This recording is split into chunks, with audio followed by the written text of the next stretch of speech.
Acidity എന്ന വാക്ക് കേൾക്കുമ്പോൾ തന്നെ നമ്മുടെ മനസ്സിൽ ആദ്യം വരുന്നത് ആസിഡ് കൂടിയിട്ടുള്ള ഒരു അവസ്ഥ എന്നുള്ളതാണ്.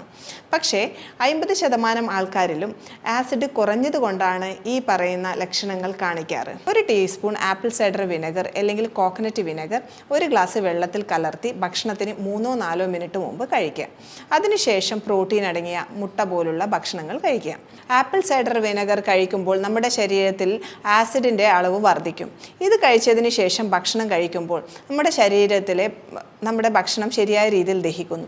അതുകൊണ്ട് തന്നെ നമുക്കൊരു കംഫർട്ടബിൾ ഫീലിംഗ്, സാധാരണ ഉണ്ടാകുന്ന നെഞ്ചരിച്ചലോ വയറ് വീർത്ത് വരുന്ന അവസ്ഥയോ ഏമ്പക്കമോ ഒന്നും വരുന്നില്ലെങ്കിൽ നമുക്ക് മനസ്സിലാക്കാം നിങ്ങൾക്കത് ഹൈപ്പോ അസിഡിറ്റി ആണെന്ന്.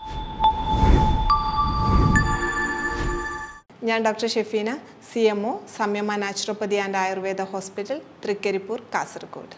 ഇന്ന് ജനസംഖ്യയുടെ 75% ആൾക്കാരിലും കണ്ടുവരുന്ന അസിഡിറ്റി എന്ന സബ്ജക്റ്റിനെ കുറിച്ചാണ് ഇന്ന് നമ്മൾ സംസാരിക്കുന്നത്. അസിഡിറ്റി എന്ന വാക്ക് കേൾക്കുമ്പോൾ തന്നെ നമ്മുടെ മനസ്സിൽ ആദ്യം വരുന്നത് ആസിഡ് കൂടിയിട്ടുള്ള ഒരു അവസ്ഥ എന്നുള്ളതാണ്. പക്ഷേ 50% ആൾക്കാരിലും ആസിഡ് കുറഞ്ഞതുകൊണ്ടാണ് ഈ പറയുന്ന ലക്ഷണങ്ങൾ കാണിക്കാറ്. ഹൈപ്പർ അസിഡിറ്റി ആയാലും ഹൈപ്പോ അസിഡിറ്റി ആയാലും ഇതിൽ കണ്ടുവരുന്ന സിംറ്റംസ് ഓൾമോസ്റ്റ് സിമിലറാണ്. സാധാരണ കണ്ടുവരുന്നത് നമുക്ക് ഭക്ഷണം കഴിച്ചു കഴിഞ്ഞാൽ ഉണ്ടാകുന്ന ഒരു നെഞ്ചിനകത്തുണ്ടാകുന്ന എരിച്ചൽ, വയറ് വീർത്ത് വരിക, ഏമ്പക്കം വരിക, കീഴ്വായു വരിക, ശരീരത്തിൽ അങ്ങിങ്ങായി മസിൽ പിടുത്തം വരിക.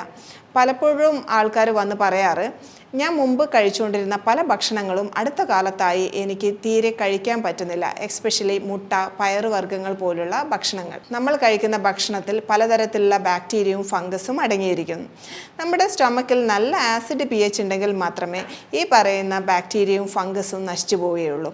അതുമാത്രമല്ല, നമ്മുടെ ഭക്ഷണത്തിലുള്ള പ്രോട്ടീൻ വിഘടിക്കുകയും അതിൻ്റെ കണ്ടൻറ്റ് ശരീരത്തിലേക്ക് ആഗിരണം ചെയ്യപ്പെടുകയാണെങ്കിലും നമ്മുടെ സ്റ്റൊമക്കിൽ നല്ല ആസിഡ് pHൻ്റെ ആവശ്യമാണ്. അപ്പോൾ ആസിഡ് ഇല്ലെങ്കിൽ നമ്മൾ കഴിക്കുന്ന ഭക്ഷണം ശരിയായ രീതിയിൽ ദഹിക്കില്ല.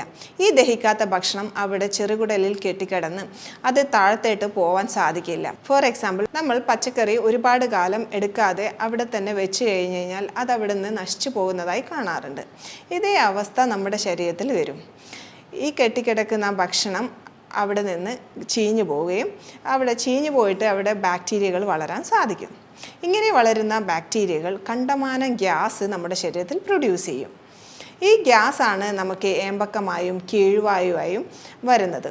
ഇതാണ് ഹൈപ്പോ അസിഡിറ്റി ഉണ്ടെങ്കിൽ നമ്മൾ എക്സ്പീരിയൻസ് ചെയ്യുന്ന സിംറ്റംസിന് കാരണം. മുട്ട, ചിക്കൻ, കടല ഇവയൊക്കെ കഴിക്കുമ്പോൾ നിങ്ങൾക്ക് ഇമ്മീഡിയറ്റായിട്ട് ഒരു ഗ്യാസിൻ്റെ പ്രശ്നം വരുന്നുണ്ടോ?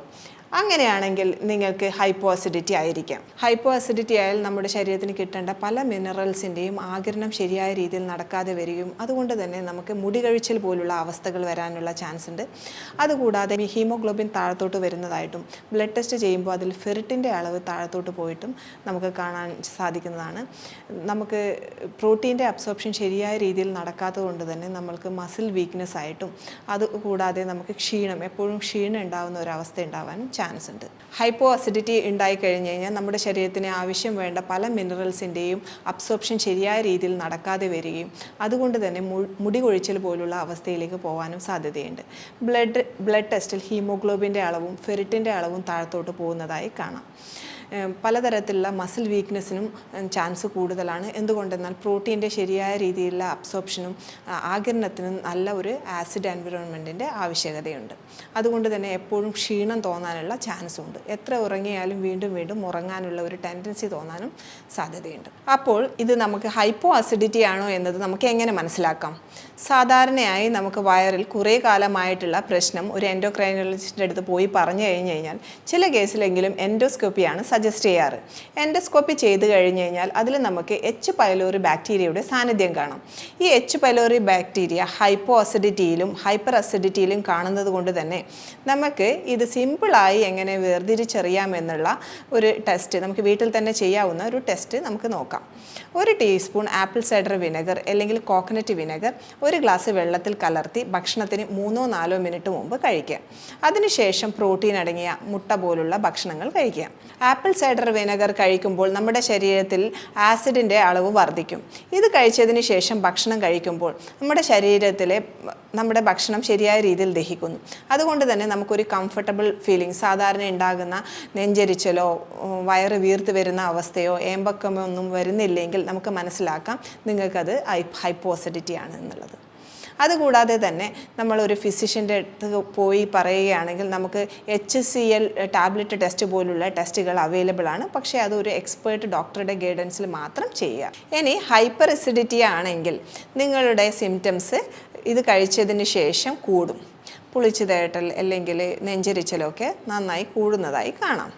ഇത് നമുക്ക് സിമ്പിളായി ഡിഫറൻഷ്യേറ്റ് ചെയ്യാൻ പറ്റുന്ന ഒരു ടെക്നിക്കാണ് ഈ ആപ്പിൾ സൈഡർ വിനെഗർ ടെസ്റ്റ് എന്ന് പറയുന്നത്. എന്തുകൊണ്ടാണ് ഈ ഹൈപ്പോ അസിഡിറ്റി ഉണ്ടാകുന്നത് എന്നുള്ളതിന് മെയിൻ കാരണം നമ്മൾ നേരത്തെ പറഞ്ഞിട്ടുള്ള H. പൈലോറിയുടെ സാന്നിധ്യം തന്നെയാണ്. മറ്റൊന്ന് ആൻറ്റിബയോട്ടിക്കുകളുടെ ഓവർ യൂസേജ് ആണ്. ചില കേസുകളിൽ ആൻറ്റിബയോട്ടിക്കുകളുടെ ഉപയോഗം വളരെ സഹായകമാണെങ്കിലും കണ്ടമാനമുള്ള ആൻറ്റിബയോട്ടിക്കുകളുടെ ഉപയോഗം ഈ ഹൈപ്പർ അസിഡിറ്റി എന്ന കണ്ടീഷനിലേക്ക് നയിക്കാൻ സാധ്യതയുണ്ട്. ഇനി ഹൈപ്പർ അസിഡിറ്റിയുള്ള പല ആൾക്കാരും ഡോക്ടറുടെ അടുത്ത് പോകാറ് പോലുമില്ല. അടുത്തുള്ള ഫാർമസികളിൽ പോയിട്ട് ഏതെങ്കിലും തരത്തിലുള്ള പാൻഡാപ്രസോൾ പോലുള്ള അല്ലെങ്കിൽ ജെലുസിൽ പോലുള്ള ആൻറ്റാസിഡ് വാങ്ങി കൂടുതലായി കഴിക്കുന്നത് കാണാറുണ്ട്. ഈ തരത്തിലുള്ള ആൻറ്റാസിഡിൻ്റെ ഉപയോഗവും നിങ്ങളെ ഹൈപ്പോ അസിഡിറ്റിയിൽ എത്തിച്ചേക്കാം. അപ്പോൾ ശരിയായ രീതിയിലുള്ള ഒരു ഡയഗ്നോസിസ്, അതായത് ഹൈപ്പോ അസിഡിറ്റി ആണോ ഹൈപ്പർ അസിഡിറ്റി ആണോ എന്ന് കണ്ടുപിടിക്കുകയാണെങ്കിൽ നിങ്ങൾക്ക് ലൈഫ് ലോങ് ആയിട്ടുള്ള ഒരു സഫറിങ്സിന് ഒരു കംപ്ലീറ്റ് ആയിട്ടുള്ള സൊല്യൂഷനിലേക്ക് എത്താൻ സാധിക്കും. എങ്ങനെ നമുക്ക് ഹൈപ്പോ അസിഡിറ്റി മാനേജ് ചെയ്യാൻ പറ്റുമെന്ന് നോക്കാം. ട്രഡീഷണലായി നമ്മൾ അസിഡിറ്റിയെ അഗ്നിമാന്ദ്യം എന്നാണ് പറയുന്നത്. അഗ്നി എന്ന് പറഞ്ഞു കഴിഞ്ഞാൽ ഡൈജസ്റ്റീവ് ഫയർ, അതായത് സ്റ്റൊമക് ആസിഡ്. സ്റ്റൊമക് ആസിഡിൻ്റെ കുറവിനെയാണ് നമ്മൾ സാധാരണ ഹൈപ്പോ അസിഡിറ്റി എന്ന് പറയുന്നത്. സ്റ്റൊമക് ആസിഡിനെ ഉത്തേജിപ്പിക്കാനുള്ള ചില ടെക്നിക്കുകളാണ് ഇതിൻ്റെ മാനേജ്മെൻറ്റിൽ മെയിനായി നമ്മൾ ചെയ്യേണ്ടത്. ഇതിന് നമുക്ക് ആപ്പിൾ സൈഡർ വിനെഗർ നന്നായി സഹായകമാണ്. പക്ഷേ ലോങ് ടൈം ആയിട്ടുള്ള ആപ്പിൾ സൈഡർ വിനെഗറിൻ്റെ ഉപയോഗം ദ്രവിച്ചു പോകാനുള്ള ചാൻസ് ഉള്ളത് കൊണ്ട് തന്നെ നമുക്ക് ഇതിൻ്റെ ടാബ്ലറ്റ് ഫോമിൽ ആപ്പിൾ സൈഡർ വിനെഗറിൻ്റെ ടാബ്ലറ്റ് ഫോം ഉപയോഗിക്കുന്നതായിരിക്കും കൂടുതൽ സഹായകം. രണ്ടാമതായി ജിഞ്ചർ. ഇഞ്ചി നല്ലൊരു ആസിഡ് സ്റ്റിമുലേറ്ററാണ്. അതുകൊണ്ട് തന്നെ അല്പം ഡയല്യൂട്ട് ചെയ്തിട്ടുള്ള ഇഞ്ചി നീര് ഭക്ഷണത്തിന് ശേഷം കഴിക്കുന്നതും ഹൈപ്പോ അസിഡിറ്റി മാനേജ് ചെയ്യാൻ വളരെ സഹായകമാണ്. പിന്നെ ചിത്രഗാധി വെടി, ഈ ഹെർബിൻ്റെ ഉപയോഗവും ഈ ഹൈപ്പോ അസിഡിറ്റി മാനേജ് ചെയ്യാൻ വളരെയധികം സഹായകമാണ്. അതുപോലെ തന്നെ മറ്റൊന്നാണ് ലൈം വാട്ടർ. ഭക്ഷണത്തിന് ശേഷം അല്പം ഡയലൂട്ട് ചെയ്തിട്ടുള്ള ലൈം ജ്യൂസ് കഴിക്കുന്നതും ഈ ഡൈജസ്റ്റീവ് എൻസൈംസിനെ ഉത്തേജിപ്പിക്കാൻ സഹായകമാണ്. ഇതിൻ്റെ കൂടെ സ്റ്റൊമക് ആസിഡിൻ്റെ ഉത്തേജിപ്പിക്കാൻ സഹായിക്കുന്ന ഒരു ഇമ്പോർട്ടൻ്റ് ആയിട്ടുള്ള മിനറലാണ് സിങ്ക്. സിങ്ക് ഇല്ലെങ്കിൽ സ്റ്റൊമക് ആസിഡിൻ്റെ ഉൽപ്പാദനം കുറയാൻ സാധ്യതയുണ്ട്.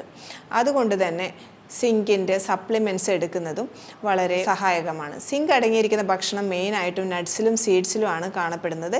ഇത് ഗ്യാസ് പ്രൊഡ്യൂസിങ് ടൈപ്പ് ഓഫ് ഭക്ഷണം ആയതുകൊണ്ട് തന്നെ നമുക്ക് സപ്ലിമെൻറ്റിൻ്റെ രൂപത്തിൽ കഴിക്കുന്നതായിരിക്കും കൂടുതൽ നല്ലത്. 90% ജനങ്ങളും വിചാരിക്കുന്നത് സ്റ്റൊമക്ക് ആസിഡ് കൂടിയത് കൊണ്ടാണ് ഈ ഗ്യാസിൻ്റെ പ്രശ്നം എന്നുള്ളതാണ്. ഈ രീതിയിലുള്ള ഒരു ട്രീറ്റ്മെൻറ്റ് എടുക്കുന്നത് കൊണ്ടാവാം ലൈഫ് ലോങ് ആയിട്ടുള്ള ഒരു ടാബ്ലറ്റ് എടുക്കേണ്ടി വരുന്നതും ഒരു പെർമനൻ്റ് ആയിട്ടുള്ള ഒരു ക്യൂർ നമുക്ക് ഇതിൽ കിട്ടാത്തതും. അതുകൊണ്ട് തന്നെ നമുക്ക് ഈ പറഞ്ഞിരിക്കുന്ന സിമ്പിൾ ആയിട്ടുള്ള ടെക്നിക്കുകൾ ഉപയോഗിച്ച് ഇത് ഹൈപ്പോ ആണോ ഹൈപ്പോർ ആണോ എന്ന് മനസ്സിലാക്കിയതിന് ശേഷം നമ്മൾ ഹൈപ്പോ അസിഡിറ്റി ആണെങ്കിൽ ഈ പറഞ്ഞിരിക്കുന്ന ഭക്ഷണ രീതി ഫോളോ ചെയ്തതിന് ശേഷം 1-2 മാസത്തിന് ശേഷം കംപ്ലീറ്റ് ആയിട്ട് ഈ ഹൈപ്പോ അസിഡിറ്റിക്ക് ഒരു കംപ്ലീറ്റ് ആയിട്ടുള്ള ഒരു ക്യൂർ നമുക്ക് കാണാൻ സാധിക്കുന്നതാണ്. മറ്റൊരു ടോപ്പിക്കുമായി വീണ്ടും കാണാം. Thank you.